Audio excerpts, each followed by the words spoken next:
guys? Your boy Walker reacting today. What's good, guys? Your boy Walker reacting today. I'm back with another video for you guys today. I'm here with Where Should LeBron Go?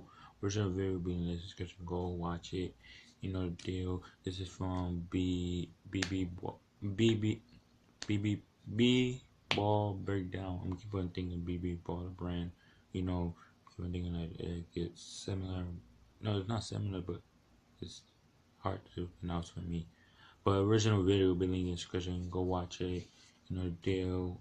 And subscribe if you're new here. Hit the bell to stay notified. And without further ado, give me any video suggestion. Without further ado, let's jump into the video.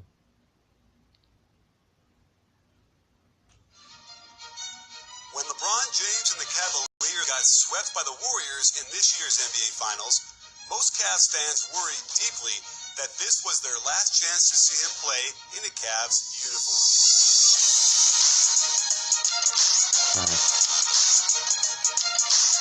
And that fear was a suitable feeling, considering he informed the Cavaliers a day early that he will not sign his option to remain in Cleveland. So, let's look at what choice LeBron has in front of him, and which would be the best fit.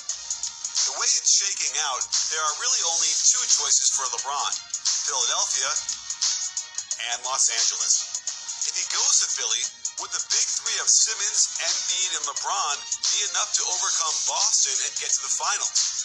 Without question, the LeBron-Embiid pick and roll could cause havoc for the defense, as Embiid could pop out and open up space for LeBron to create an open shot from anywhere on the court, as well as open up driving lanes for easy baskets right at the hoop. Or Embiid could roll hard to the basket and catch lobs all day, as the defense would have to react to the ball first. Imagine Embiid posting up and demanding a ton of attention, allowing LeBron to time a perfect cut to the basket, grab the nice pass, and finish strong over the defense. For the first time in a while, LeBron would be able to get easy shots consistently by running Brett Brown's motion offense. The odd man out would be Simmons, who has no capability to stretch the floor and needs the ball in his hands as much as LeBron does to be effective. He'd be great cutting off ball and getting set up by James, but a lot of his magic vision goes away. It's possible LeBron would cede some of his ball handling usage to Simmons, but it just feels unlikely. If Philly wanted to end this debate and skip right to being the finals favorites, they'd trade for Kawhi Leonard, most likely giving up Dario Saric, Robert Covington, and at least a first-round pick. With Leonard's connection to former Spurs assistant and current Sixers head coach Brett Brown, it's possible he'd opt to stay in Philadelphia after the season. And when you add it to that lineup, you'd have Simmons, Kawhi, LeBron, Embiid, and ideally Redick coming back on a much smaller deal, but happy to play with such talent to free him up for open threes. Spacing shouldn't be a huge issue since everyone can shoot except for Simmons, and I suspect LeBron would have to give up the reins more than he's accustomed to in order to get the most out of Simmons. It's a pretty switchy lineup on defense, and they'd only have to cover for Redick, which seems doable, but I can't help but think there's something missing with this group. They'd have to fill out the bench with minimum salaries, and while they should get to the NBA Finals, I'm just not sold they'd be able to beat the Warriors or the Rockets. That would be a lit victory. To be honest, it would be a lit victory. Yeah, he said a big three, him, Embiid, and Simmons, but Simmons is not gonna get the ball that much, as he said, and LeBron need the ball as much as Ben Simmons, so it's gonna be a tough challenge, but they need to trade for Kawhi. I feel like they going to LA, but Philly might have a chance. Good enough. How effortless these players are with their scoring and shooting. And you too can get there with the help of my free on-court video demonstrating a killer way to get open for threes and how to knock them down with ease. Click on the link in the description below to get your free video now. If you want that, remember, LeBron's no longer a young phenom in the prime of his career, so he can't afford to waste a year waiting for young talent to develop. Which is precisely why the Lakers only sign him if there are some all-star level veterans ready to join. Spurs have lots of leverage and will demand a hefty price to trade Kawhi Leonard to a Western Conference team, So I imagine the Lakers would have to part with Brandon Ingram, Kyle Kuzma, and a first-round pick. I would hope the Lakers keep Lonzo Ball in this scenario, since he gives them the kind of switchability defensively if they put together a lineup of Ball, Paul George, Kawhi Leonard, LeBron James, and, say, Thomas Bryant at center. Which brings us to Paul George, who has made it clear for years that he wants to come back home and play for the Lakers. He has opted out of his contract with the Thunder, and while it doesn't mean he won't return there, judging by last year's OKC team, there's a hard ceiling on how far they can go in the playoffs. It would be easy to imagine LeBron in the Lakers uniform with tons of shooting around him, enabling him to get a ball screen from the center, then kick out to his choice of Kawhi Leonard, Paul George, Lonzo Ball, or even Brook Lopez from behind the arc. While Ball ended up with a low three-point percentage, he had long stretches where he was over 40% from three. And with LeBron feeding him, I have no doubt that percentage will go up. Likewise, imagine his gravity sucking in the defense to allow Paul George to get great looks from deep, or break guys down off the dribble as he attacks the closeout. This is basically the same idea with Kawhi Leonard, and teams wouldn't have enough long and athletic defenders to contain all of this action. Now imagine if LeBron became the ball screener and allowed Lonzo Ball the option to be creative, something he showed quite a bit of last year.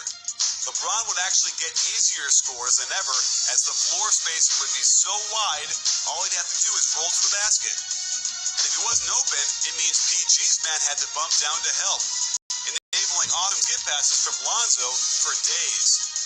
With Paul George, Kawhi Leonard, and Lonzo Ball alongside him, LeBron can continue to conserve energy on the defensive end, while the big three make it hard on an offense to get easy looks.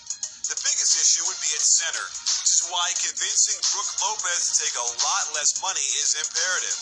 Perhaps after a long career on bad teams, Lopez would be willing to take a pay cut to be part of something special, and his minutes on the floor would make it almost impossible for the opponent's defense to stop them. He grabs rebounds, protects the rim, hits threes, and can post up. One problem is that they'd have to let Julius Randle go. Ooh, damn. You, you need a lot of things to do to get LeBron and everything. I agree with him. Keep Lonzo. It will be a good point guard for them. Keep Lonzo Ball and make Lopez accept low money for they could get him to stay. Let him stay. Come on. LA would be a great place. Paul George wants to go back to LA, so let him come back. LeBron and Kawhi, trade them. Come on. Who's coming off a very promising season, and someone who would have really helped the Lakers off the bench. They'd have to hope Ivica Zubac can find some of his rookie year magic. I really like Josh Hart, but they'd be forced to fill out their bench with minimum deals for aging veterans. Guys like Marco Bellinelli and Seth Curry are unrestricted free agent shooters, but it still leaves them very top-heavy. This choice should be a very difficult one for LeBron. If he isn't chasing a title next year, then LA should be his choice, for lifestyle and family reasons as much as the basketball. If he's determined to gun for more rings, then Philly gives him the best shot if they can trade for Kawhi Leonard. But that would risk hurting Ben Simmons' development into a top 10 player in the NBA. And I just don't think it's worth it, since the Sixers can get to the promised land on their own with the way they're going. Overall, it seems like both teams can put similar talent around him. And without question, it would be easier for the Sixers to sign LeBron and trade for Kawhi. But if Magic Johnson and Rob Pelinka can somehow pull off all three of these deals in one swoop, and since LeBron's family likes LA, I don't think he'll pass up the opportunity. Well, it's good to be there.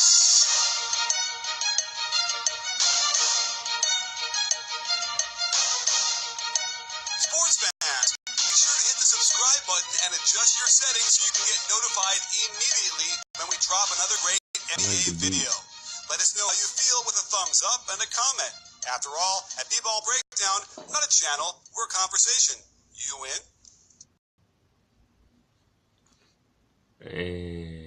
Original video will be linked in the description. Go watch it. And you should go to LA. Because Philly, Ben Simmons not going to be a top 10 player. LeBron is gonna take all the love, and then Ben Simmons might leave like what Kyrie did, might leave 76ers. So that's why I'm like, no, we can't go to Philly now. Now I see why you can't go to Philly, and yeah, you can't go to Philly at all. Original video being he could go to Linkers. That's all I'm saying. Original video will be in the description. Go watch it. You know the deal. Subscribe if you're new here. Hit the bell to stay notified. Give this video a thumbs up. DM me on my social medias will be in the description. I need a big following on my not on Brad Walker. I need a lot of followers. It's right there. Come on, guys, go follow right now. Comment any videos you want me to react to, and just walk. We out.